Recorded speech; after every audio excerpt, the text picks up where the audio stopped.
The definitive list of the world's wealthiest people came out a couple of days ago. Forbes ranked Amazon's Jeff Bezos as the world's richest individual, Microsoft's Bill Gates at number 2. But more interesting this time are the big omissions. There were 10 Saudi billionaires on the Forbes list last year. None this time.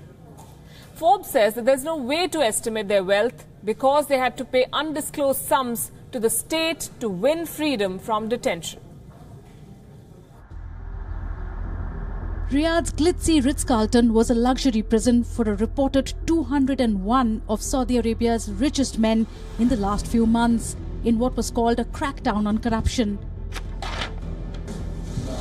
Prince Al-Walid, who has stakes in the world's biggest companies including Lyft, Twitter and Citigroup, featured on the Forbes list last year.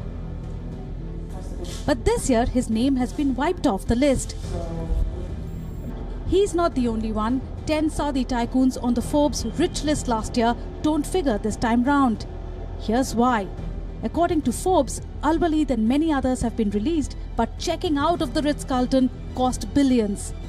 Most detainees were released after reportedly striking deals with the anti-corruption authorities on paying back some of their wealth. But the government has provided few details about who all were charged, who were the deals struck with, and how much they paid. The Saudi government's reported goal was to collect $100 billion, which would plug a hole in their budget that's been growing amid years of low oil prices. Very simply put, it means there is no surefire way to estimate the current wealth of the Saudi tycoons. Prince Al-Walid bin Talal's net worth last year was $18.7 billion. In an interview hours before his release in January, he said he did not expect to give up any assets to the government. So how did he get off from detention? Similarly, nothing is known about the riches of Mohammed Al-Amoudi, who owns a Swedish refinery and Saudi gas stations. His treasure chest was estimated at $8.1 billion last year. Another name dropped from the world's wealthiest rich is that of Saudi Prince Sultan Mohammed bin Saud Al Kabir, whose publicly traded Al-Marai dairy is among the largest in the Middle East. Last year, his net worth was $3.8 billion.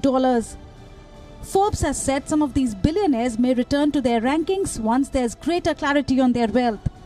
Since the crackdown on corruption, Saudi officials have been telling international investors their country is open for business. In fact, Saudi Crown Prince Mohammed bin Salman is in London this week before heading for the US. And one of his goals is to rebuild the confidence of international investors rattled by his crackdown on corruption. Bureau Report, WION.